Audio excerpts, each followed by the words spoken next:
And our fourth main topic today gets submitted to us by Sam Sprill. And Sam Sprill writes, "Hey, John and Rob, with Godzilla vs. Kong on the horizon in the US, the movie rolled out internationally with $122 million, making it the highest opening during the pandemic era. Could this be the first sign of box office resurgence? What are your thoughts?" All right, thanks a lot for sending that in, man.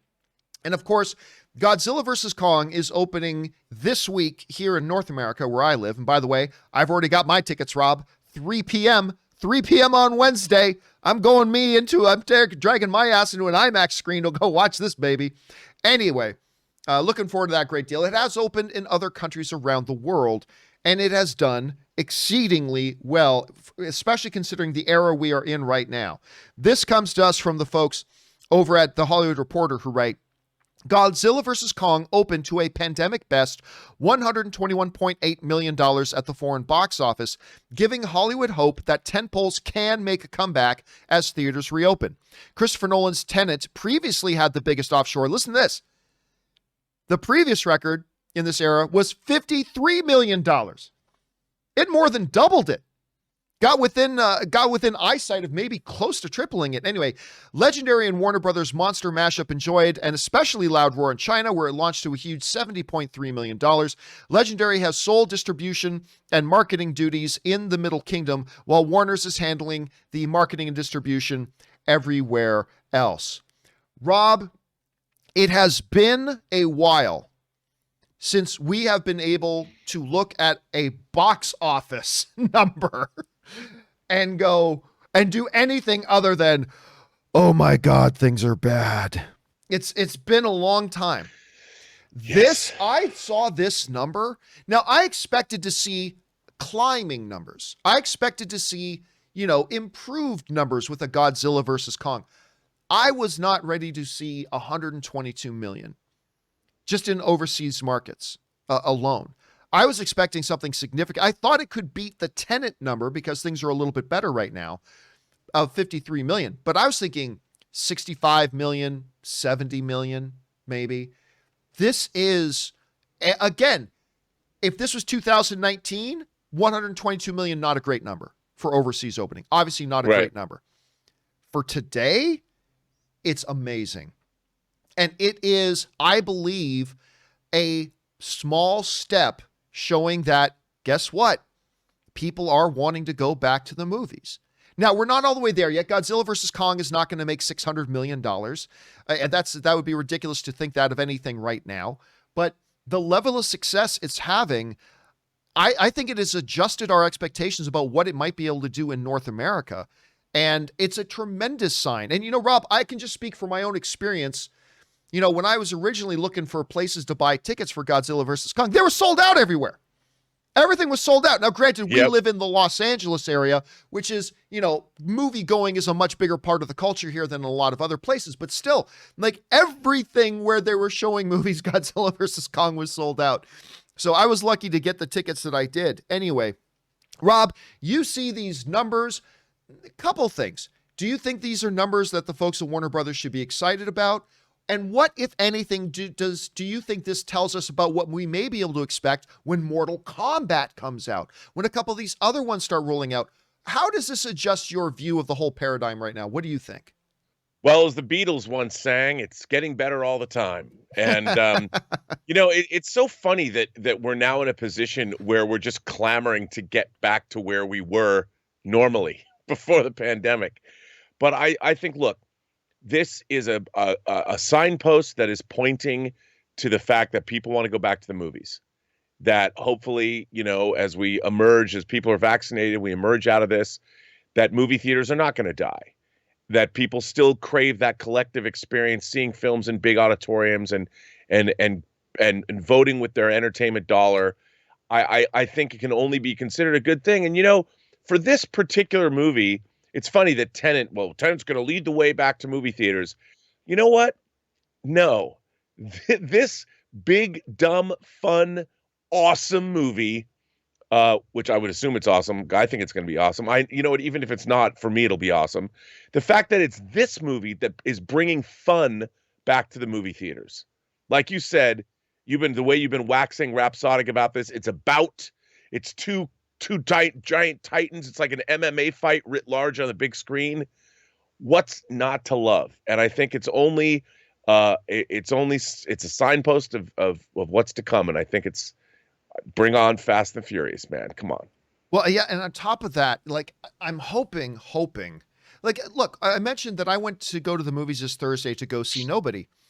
Look, I think a lot of people even forgot it was coming out in theaters, but the limited capacity, because they reduced capacity to theaters, but they sold out the theater I was in for Nobody.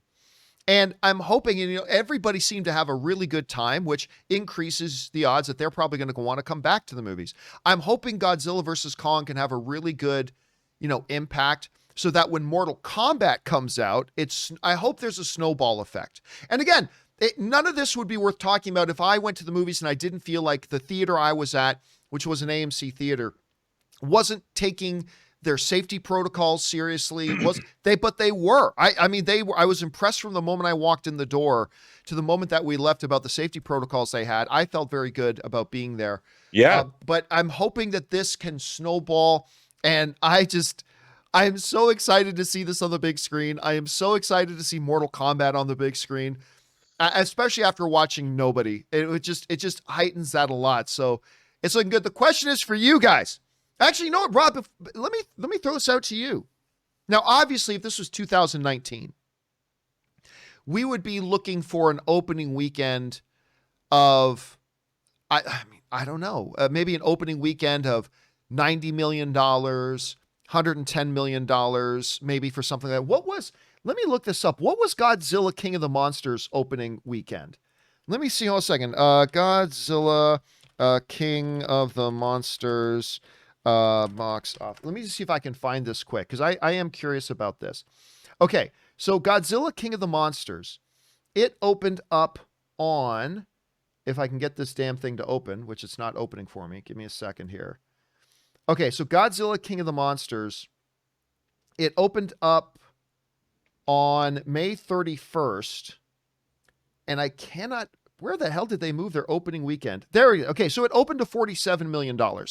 Godzilla vs. Kong, maybe you're looking at 90 because of the height and the thing of this. What do you think, after seeing what it's done overseas, understanding that there are still a lot of people hesitant to go back to theaters, understanding that the theaters at reduced capacity, what do you think is a realistic, what would be a good number for a Godzilla vs. Kong under the current circumstances to open with in North America this week? Well, I'm also looking right now at the Kong Skull Island opening, and its domestic opening here was $61,025,472. Right. So I would say somewhere between 40 to 50 million. If they could do that, because remember, these are at full capacity. So if they could do a 40 to 50 million opening weekend, that would, I think, be huge. I mean, these movies are not huge. They're not opening to Avengers Endgame numbers. No, and even this, if you look, the worldwide gross of Kong Skull Island was $500 million. It was 566 million, so $500 million and change. These films are not, they traditionally are not doing, because people have to remember, we're so used to hearing, well, $3 billion for Endgame. These Marvel movies and Joker are $1 billion. Well, most movies don't get to that. Yeah. So, and they don't cost as much either. So you have to look at the expectations of what these movies are. And I don't know what Gareth Edwards' Godzilla opened with, but it was 40 something million. It was 40 something. Yeah. You didn't look at in King of the Monsters. So you have to manage expectations. And I think that like 40 million for a new movie, not during the pandemic, I mean, that's okay, I guess, but we would expect more. I mean, I would expect Godzilla vs. Kong should be the biggest of the MonsterVerse movies, of the 4 MonsterVerse films, because it's got an irresistible premise. And what they've shown us, who doesn't want to see that? If you're a movie fan or a kaiju fan, I mean, I don't know if my mom would roll out to see Godzilla vs. Kong, but I think we, as grown man children, it's like, bring it on, man. So I think Who doesn't want to see this? People are talking about it. It's a crossover zeitgeist moment. Everyone's like, look at the hashtags Team Godzilla, Team Kong. People are having fun with this. So I think this is like the perfect movie to get people out of the house. So I'm expecting, hey, if it did $40 to $50 million, that would be huge. Huge. So just for reference and context, so Christopher Nolan's Tenet opened overseas with 53 million. Godzilla vs. Kong opened overseas with 122. Christopher Nolan's Tenet opened domestic box office of an opening weekend at $20 million, which, considering at when in the pandemic that happened, wasn't bad. So, you know what? You might be right, Rob. When you first said 40 million, I thought that might be overly optimistic, because that would roughly, put this into context. Think about this, guys. If Godzilla vs. Kong can open at $40 million, which may still be unrealistic, maybe, but if it did, yeah, it would be opening to roughly the same numbers as Godzilla King of the Monsters did. Yep. Without limited capacity, without a pandemic. I mean, that would be crazy big. So, Rob, at first when you said 40 million, I thought it's completely unrealistic. But if Christopher Nolan's Tenet can make 20, maybe it can make that. Question is for you guys. What do you think would be a great opening weekend number? All things considered, we're still in the pandemic. We have limited capacity in theaters. What do you think would be a great number for? What do you think it's going to come in at? Jump on down to the comments section below and let us know your thoughts. All right, guys.